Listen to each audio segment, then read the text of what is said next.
So next we're going to talk about queues. Queues are very similar to linked lists. Linked lists, they can be implemented using a linked list, but they handle their data a little bit more specifically. So queues are, like their namesake, a line. Like you would go to the movie theater and stand in a queue to get in. It's a little bit similar to that. They follow the first in, first out, also known as FIFO principle, where you add stuff to the back of the queue, and then in the front of the queue, you remove the information.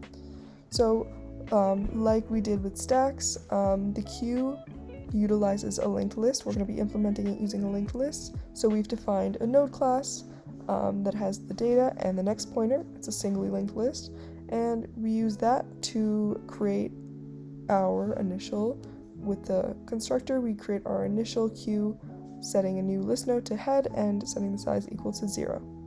Then we have a size function and a front function, which will will basically peek at the front data of the queue.